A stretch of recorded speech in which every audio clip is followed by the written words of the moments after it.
you ever hit me again!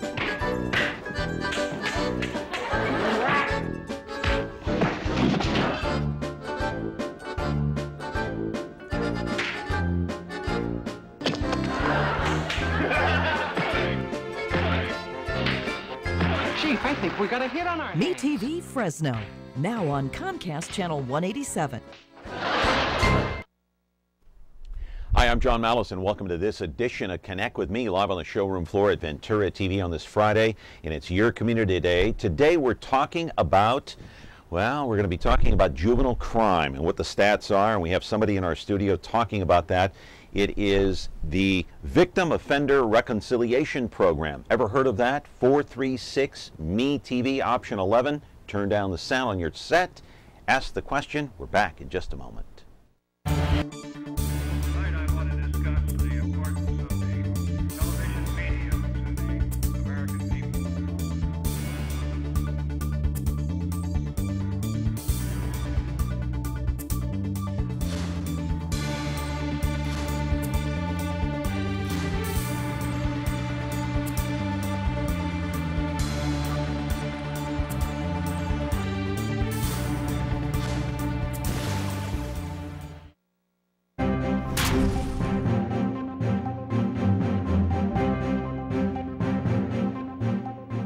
And we're back here on this Friday morning, Your Community segment today. We're talking about juvenile crime, and I don't know how many of you have ever been a victim of crime, whatever crime that might be. If somebody broke into your house, broke into your car, maybe even stole your car, stole your purse, whatever kind of crime it was that crime committed by a juvenile? That means under the age of 18. This morning I pulled some stats off the internet from the Department of Justice, and these are some of the latest stats as far as juvenile crime is concerned.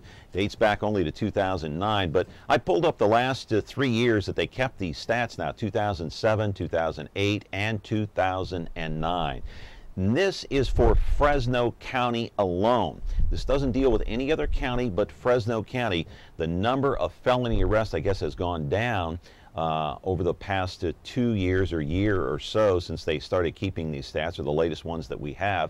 As far as males, they appear to be committing most of these crimes as opposed to females. Let's change it, and we'll look at the homicides, 2007, 8, and 9. Homicides 12 in 2009, forcible rape 6, 154 robberies committed by juveniles, assaults 276, kidnapping. Actually have had 3 kidnappings in Fresno County, at least in 2009, committed by someone who was under the age of 18. Incredible. Our telephone number here is 436 MeTV, option 11. Live in our studio right now to try to answer some of these questions is Seya Lumeya. He is the case manager for Community Justice Conference. That organization is affiliated with the Victim Offender Reconciliation Program. What is that, you say?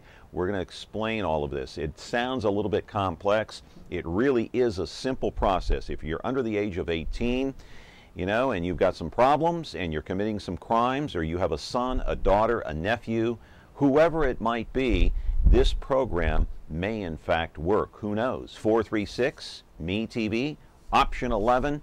Turn down the sound on your television set. We're back on this Friday morning on MeTV Fresno in just a moment. Frigidaire. We introduced the first home freezer, the first pulsator agitator washer, and now we introduce the Frigidaire Orbit Clean Dishwasher, designed with a unique wash arm that gives you 4 times more water coverage for a consistently better clean. Frigidaire, over 90 years of legendary innovation. See the full line of Frigidaire appliances at Ventura TV Electronics and Appliances. Hate to throw a bunch of stats and numbers up on the screen and try to confuse you, but you know, the stats that I pulled out this morning, I thought you might be interested in some of the latest stats by the Department of Justice, by crimes that were committed, of course, by juveniles. That is persons under the age of 18. It appears that the males are committing more crimes than the females. And as you know, Fresno has a big gang problem. So you have a lot of these underage kids under the age of 18 that are affiliated with gangs. They have tattoos. They're out committing crimes. Having a tattoo is not a crime, by the way. I didn't mean that. But they're out doing something that they're not supposed to be doing, getting in trouble. Our guest today is Seya Lumeya, the case manager of the Community Justice Conference. How are you, Seya? Good to see you. How are you? I'm doing well, thank you. All right. Let's get right to it now. Let me ask you, first of all, you saw some of the stats up there, and you know, we can throw stats up on the screen all day and confuse people. I tried to make it as simple as possible the last 3 years.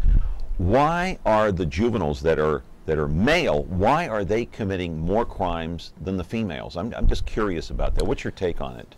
I'm not an expert when it comes why juvenile offender commit different crime, or why female commit less crime than male. But all I know is I'm just asking your observation. Yes, that's all. All I know is that as a man growing up, and then with all the impulsion that a man has within them, I think the trigger is a little higher comparing to a female. So what do you mean by that? Meaning that they're more aggressive. More aggressive. That's how we are. That's how just men we are in general. So it becomes much easier for a man to go commit a crime or to fight or to do whatever than for a female. For them, I think it takes they think a lot better about whatever they want to do, and then the reaction is a little different than as a man. But in general, as you said, woman and female always, a male and female always commit crime. Yeah, the numbers are kind of staggering there. But like I say, I don't want to put too much up and confuse the issue, because we can look, I mean, they're like baseball stats. I mean, you can look at them until you're blue in the face, and all of a sudden you become cross-eyed with these stats, you know, this, that, and the other thing. So I tried to make it simple, but how much crime are we talking about within the juvenile system? Is it rampant? Is it going down? What's the situation with juvenile crime in the city or county of Fresno? I don't have the statistic of the city of Fresno. But you see a lot of cases. I see a lot of cases. Seen, based on the cases that you've seen, is it growing? Is it kind of, is it slowing down a little? Based on our cases, meaning that based off the juvenile who came through our program, I can affirm you right now that it's going down. It's going down. That's correct. Reason for that? Reason for that is because the truth is, when you put a juvenile offender in front of a victim, so the crime now has a name, and the crime now is a human being. Therefore, that contact together helped the juvenile to understand, you know what, when I was victimizing this place or that person, I didn't think that this person would be affected in this manner. So therefore, when the victim explained to them how they were affected by that specific offense that the offender did, he brings some humanness within the juvenile offender to understand, next time I need to be a little more careful. And the fact that we also involve parents within the agreement between victim, offender, and community, I think that brings a lot of responsibility and accountability to the juvenile. Now knowing that, hey, next time when I commit a crime, it's my dad, my mom, my uncle, my grandpa, my pastor.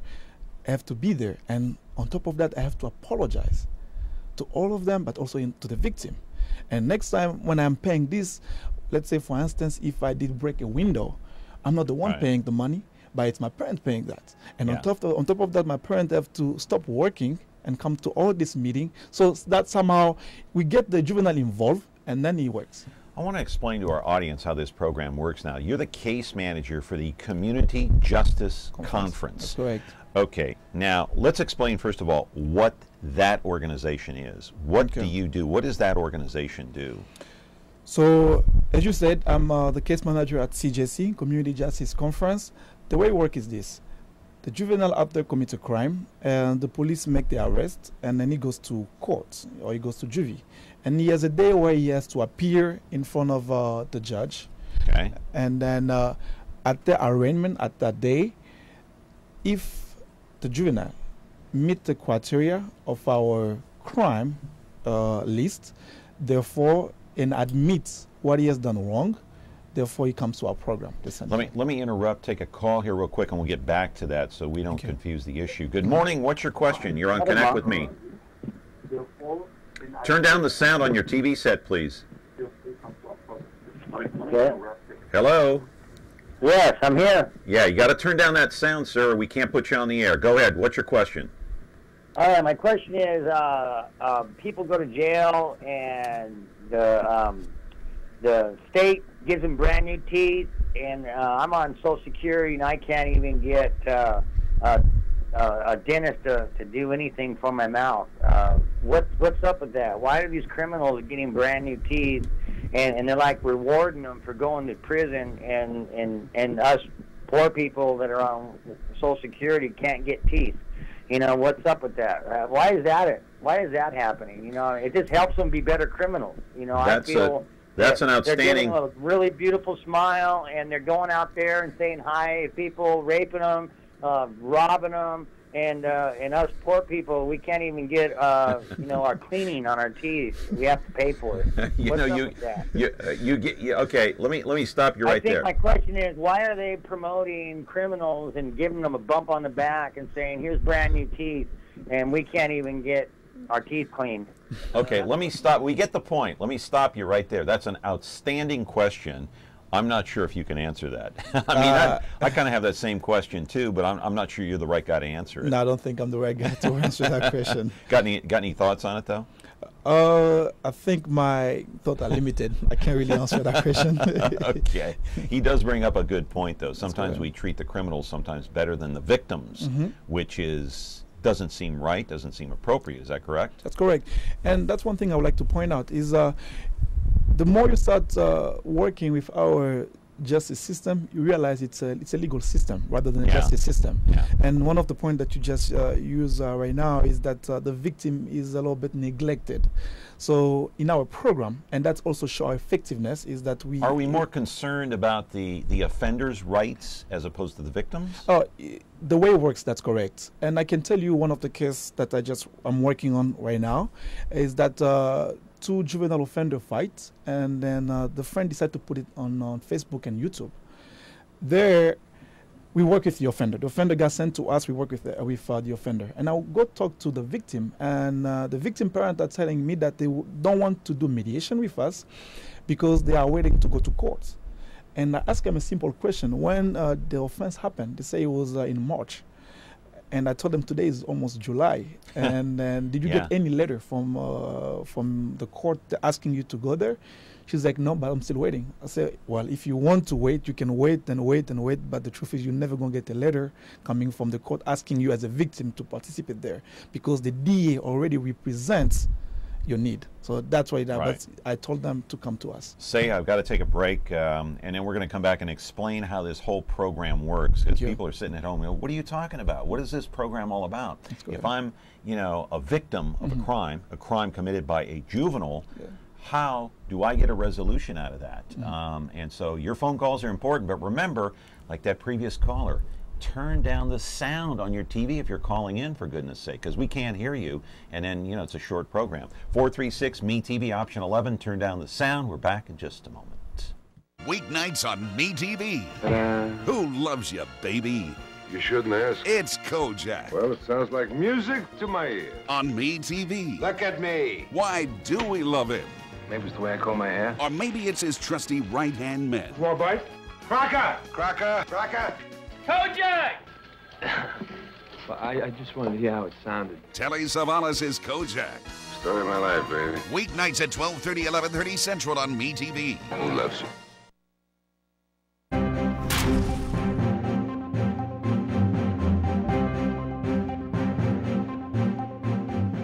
And we're back on this Friday morning on our program here on Connect with Me on MeTV Fresno, talking to Seya Lumeya. He is the case manager of the Community Justice Conference. So let me explain how this works here now. And you can help me along here, okay, Seya? I'll help you. Interrupt me and correct me if you want to. So, a juvenile commits a crime against a victim. Let's say a purse snatching or something, or a mugging. I don't know, you know, steals a wallet, whatever. Yes. Now, what happens after that? The police come in and they make the arrest. That's correct. Okay, what happens to that juvenile? Does he go to juvenile hall after that? Sometimes they go to juvenile hall and spend the night or the day there, and then they give them a court date in which they give them a court date. That's correct. Okay. Then once they have a court date, what happens after that? If the crime that the juvenile committed meet our criteria, and then he meets your criteria. Our criteria. The Community Justice Conference criteria. Yes. Right? Let's put that up on the screen. That's the criteria that you're talking about right there. Look up on the screen right there, if you will. You're talking about those particular crimes that we're looking at up on the screen. Vandalism related to misdemeanor offenses, simple battery, petty theft and shoplifting, commercial burglary, auto theft, trespassing, and possession, obviously, of stolen property. That's correct. Okay, now, if it falls under your criteria, then what happens? And if the juvenile offender admits the offense that he or she has done, then what happens? Then he or she qualify to our program. Then the DA, public defender, and judge will make the juvenile offender sign a piece of paper that will means that he's eligible or she's eligible to come to our program. And at the court already, we do have what we call... When you say our program, what does that mean? Our program meaning that the CJC, the Community Justice Conference, that's what I mean. Right, and so once they get into your program, what happens? And they come to our intake person at the court already. And the intake person job is simply to hear from the offender what did really happen. And the offender get to explain to our intake person that I did this, I broke... Who does he explain it to? The judge? No, not to the judge, to the our intake person, okay. CJC intake person. Okay, so the offender admits what he or she did. She did. And then we ask them how they are planning on making things right to the victim. Okay. So first, you accept, you admit what you have done wrong. Okay. Second, how to make things right. And third, you give us ways in which you are promising that this offense will no longer happen. So at some point, does the offender meet with the victim? That's correct. And this is what I'm telling you right now. This is just the first stage of the process. Okay. First stage of the process. And then the CJC person intake at the court gives the juvenile a date which he will have to come, first of all, for a family group conference. And that's really key, because the reason why we do the family group conference is because we believe that the offender, yes, there is a victim out there, but the parents also are a victim in this case. Why? Because they are the one who have to take care of wherever that the kid or the offender has done. Let's take a call here. Good morning, you're on with Seya Lumeya. What's your question? Well, first I have a comment. I think I can shine some light on that first caller's question about how come he can't get oral care, dental care, and why does incarcerated individuals get it? Some of the educational institutions have an outreach program from their dental hygiene departments, and they come in and do pro bono, I guess you could call it, dental work to help hygienists and dental office personnel to become acquainted with a variety of oral conditions. And so they sponsor this outreach program that goes into jails and prisons and helps prisoners with their oral health that have serious problems. Anyway, that wasn't why I called, but yeah, what's your question? I thought Quick. that out there. Quick, go ahead. What's your question? My question was, we've got a problem in this in the county with graffiti. I don't know if you've addressed it. I turned down the sound on my TV, so I don't know if you've gotten to this yet or not. But boy, do we have a problem. I don't know where your guest lives or where your host lives, but where I'm at, graffiti, it's a daily occurrence. They go and clean it up, and it's back the next day. Is it bad like this all over the country, or are we simply a hotbed of would-be graffiti artists? Yeah, and those crimes, see, we're specifically talking about juvenile crime here today, and how the offender meets the victim head-on, face-to-face, and how they, reconcile, so to speak, and the offender makes up for what he or she has done. And can I answer that question? Yeah, answer that question, that graffiti question. We, within our cases that we handle, and we get a lot of graffiti cases. A lot of graffiti cases in Fresno County. And I want to say, I just want to tell the person who called that I don't think it's only in Fresno. I think it's everywhere, even Los Angeles. It's all over the country. All over the country. L.A., New York, you find Chicago, it. Yes, that's correct. Yeah, and juveniles aren't the only ones committing the graffiti crime. That's correct. It's adults, too. But now let me answer that person on what I've seen in our program, is that when the juvenile do graffiti, we call them after doing the family group conference, as I was saying earlier. Right. And we meet the victim is the city of Fresno. Is the person who handle all the graffiti in Fresno here, and that person come face to face with the offender, and the offender has to tell them why they decided to do graffiti at the first place, and then they say it and they apologize to them, and the person from the city explain to them how much money costs the city just to have graffiti removed from walls and stuff like that. Yeah, good deal. We're going to pick up on that point when we come back. Seya Lumeya is our guest here on Connect with Me. MeTV Fresno, 436 MeTV, option 11. Remember, folks, turn down the sound on your television set. Back in a moment. Ventura TV Appliance Center. We're the save energy, save time, save money place. The Energy Star qualified #1 rated high-efficiency Cabrio from Whirlpool Place. You heard right. Right now, save big on select Whirlpool Cabrio laundry pairs and pay no interest when paid in full within 6 months. At the hometown low price, think outside the big box place. Since 1951, Ventura TV Appliance Center. We're working hard to be your place. All right, we're back here on MeTV Fresno talking about the Victim Offender Reconciliation Program. Let me just quickly, in 30 seconds, I want to explain how this works. If a juvenile commits a crime, they get arrested, they go to court, there's an arraignment, there's possible probation, you face the DA. Okay, if it gets to that point, then the Victim Offender Reconciliation Program kicks in, which is what?